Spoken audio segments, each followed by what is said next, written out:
ফিনে তো জুতা নিক্ষেপ করবার মতন ক্ষমতাও ছিল না, অবস্থাও ছিল না। যেটা করেছে সেটা হচ্ছে বাইরে একটা প্রতীকী, আমি যে ছবি যা দেখেছি।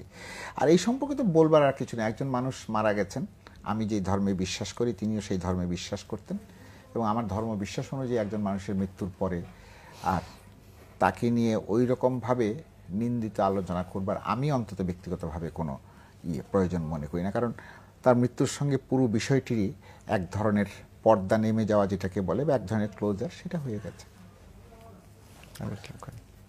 মানে মানে যেটাকে বলে এসেন্সে মাহফুজুল্লাহ ভাইয়ের সাথে আমার কোনো পার্থক্য নাই, কিন্তু আমি আবার এটা মনে হয় না যে তার এটা শেষ হয়েছে। বরং আমার মনে হয় যে অনেক দিনই গোলাম আজম, তার রাজনীতি, গোলাম আজম নিজে এবং তার রাজনীতি আমাদের রাজনৈতিক এবং সামাজিক জীবনে তার একটা বিরাট প্রভাব থাকবে এবং আলোচনা চলতে থাকবে, আলোচনা বন্ধ হবে না।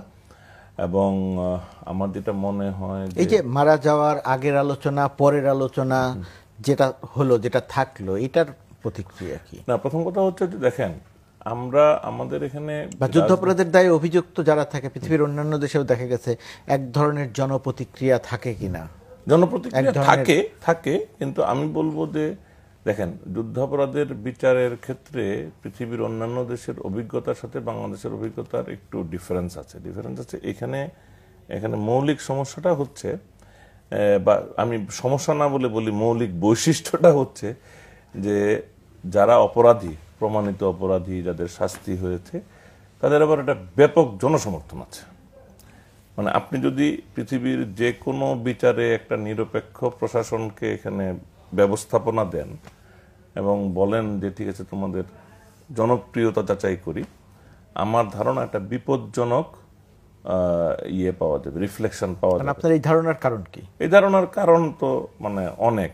জানাজাটা এত নিরুৎসাহিত করার পরেও জানাজাতে how could you stop people, এবং এটা তো ধরেন একটা ভীতি, মানে এটার মধ্যে একটা ভয়ের আশঙ্কা ছিল, কিন্তু মানে ভীতিকর না হলো, মানে ভয়ের আশঙ্কার কারণে অনেকেই তো না আসার কথা, কিন্তু সেটা কিন্তু হয়নি।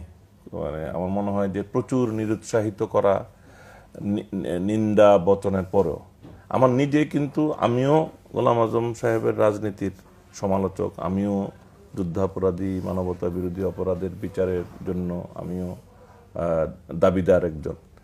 কিন্তু মানে আমি বলতে আমরা সকলেই, তা আমরা কেউই আসলে যুদ্ধাপরাধের বিচারের ব্যাপারে কারোরই ভিন্ন মত নাই। কিন্তু কথাটা হচ্ছে যে আমি যখন ফ্যাক্টস বলবো, আমি ওটা বললাম this is a statement of fact, এটা আমার সমর্থনের, মানে এই জানাজাটা হয়েছে, কত মানুষ হয়েছে, এটা ঠিক আমার সমর্থন বা অসমর্থনের ধার ধারে না। It is what it is.